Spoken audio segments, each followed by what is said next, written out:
تو میرے آقا نے فرمایا علی اپنا گھر بنا لو۔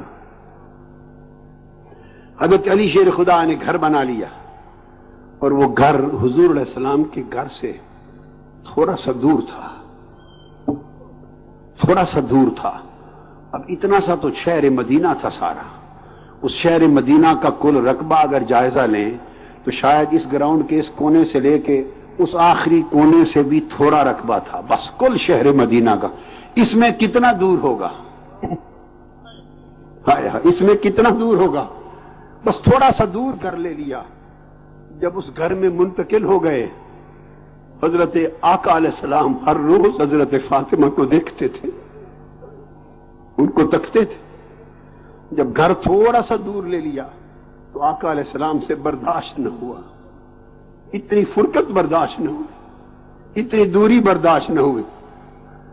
اور جب تھوڑی دور ہو گئی تو حدیث میں آتا ہے کہ یہ دوری حضور علیہ السلام کے دل پر، قلب انور پہ شاخ گزری، آپ کو غم ہوا، دکھ سا ہونے لگا، اور دکھ ہونے لگا تو آپ نے اس کا اظہار کیا، فاطمہ ایسا نہیں ہو سکتا کہ گھر میرے قریب لے لو۔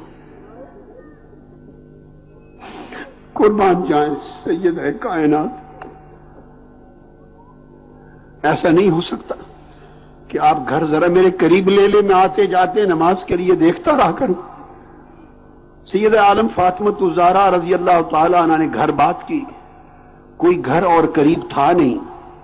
ایک صحابی تھے حضرت حارثہ بن نعمان انصاری، خزرجی تھے، ان کے گھر تھے بنو نجار میں سے۔ وہ آقا علیہ السلام کے حجرہ مبارک آپ کے گھر کے بالکل قریب تھے، انصاری تھے نا، تو انصاریوں کے گھر قریب تھے، آپ بھی وہیں رہتے تھے، ان کے گھر بالکل متصل تھے۔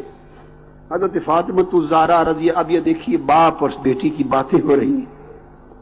آپ فرماتی بیٹی فاطمہ ایسا نہیں ہو سکتا کہ گھر میرے قریب لے لو، واپس قریب آ جاؤ۔ عرض کی ابا جان قریب تو گھر نہیں، حضرت حارثہ بن نعمان کے گھر ہیں حجرے بالکل قریب۔ اگر آپ ان کو کہہ دیں کہ ہمارا گھر ایک اپنے گھر کے ساتھ بدل کر لیں، تبدیل کر لیں، آپس میں تبادلہ ہو، تو ہم آپ کے گھر والے قریب گھر میں آ جائیں۔ جب حضرت فاطمۃ الزہرا نے عرض کیا تو آقا علیہ السلام نے فرمایا استحییت ان اکلم حارثہ، فاطمہ میں حارثہ سے یہ بات کیسے کروں، مجھے شرم آتی ہے۔ ہائے ہائے ہائے، کیا انسانی زندگی کی لطیف باتیں ہیں، اور باپ اور بیٹی کے رشتے کی لطیف کیفیتیں ہیں اور لطیف باتیں ہیں۔ دل چاہتا ہے عرض کرتی حضور ان کو فرما دیں تو ہم گھر تبدیل کر کے قریب آ جائیں۔ فرمایا بیٹی فاطمہ میں حارثہ کو کیسے کہوں، مجھے شرم آتی ہے کہتے ہوئے۔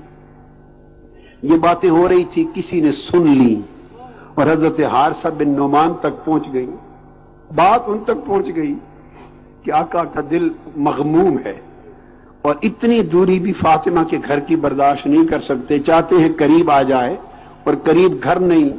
حضرت حارثہ بن نعمان دوڑتے ہوئے آقا کے قدموں پہ آ کے گر پڑے، اور معلوم ہے کیا کہا، قربان جائیں کاش ہم سب کو یہ ایمان نصیب ہو جائے، کاش ہمارے ایمان کو یہ کیفیت نصیب ہو جائے۔ اور آج اس دور ظلم اور دور مادیت اور دور بربادی میں اس ایمان کو دوبارہ زندہ کرنے کی ضرورت ہے۔ قدموں پہ گر پڑے، عرض کرنے لگے انما انا و مالی للہ والرسول۔ آقا آپ نے کیا فرما دیا، میرے آقا آپ نے کیا فرما دیا، میں بھی اور میرا مال بھی اللہ اور اللہ کے رسول کا ہے آقا، میرا سب کچھ آپ کا ہے، میری جان بھی آپ کی ہے، میں بھی آپ کا، میرا مال بھی آپ کا، آپ حکم فرماتے۔ آقا علیہ السلام فرمایا صدقتا، تو نے سچ کہا، بارک اللہ فیک و علیک، اللہ تجھ میں اور تجھ پر برکت فرمائے۔ بس اتنی بات میں حضرت حارثہ دوڑے اور سیدنا مولا علی شیر خدا سے عرض کیا اور اپنا گھر تبدیل کر لیا، اور تبدیل کر کے جو آقا علیہ السلام کے گھر کے ساتھ متصل گھر تھا اس میں آ گئی۔ اور حدیث میں آتا ہے کتنا قریب تھا، پھر اس گھر کی خوبی کیا تھی، شروع سے تھی یا بنا دی گئی، شاید بنا دی گئی ہو، اس میں پھر ایک کھڑکی تھی، ادھر بھی کھڑکی تھی، سوراخ تھا، کھڑکی تھی، اس کھڑکی سے میرے آقا جاگ کر حضرت فاطمہ کو دیکھ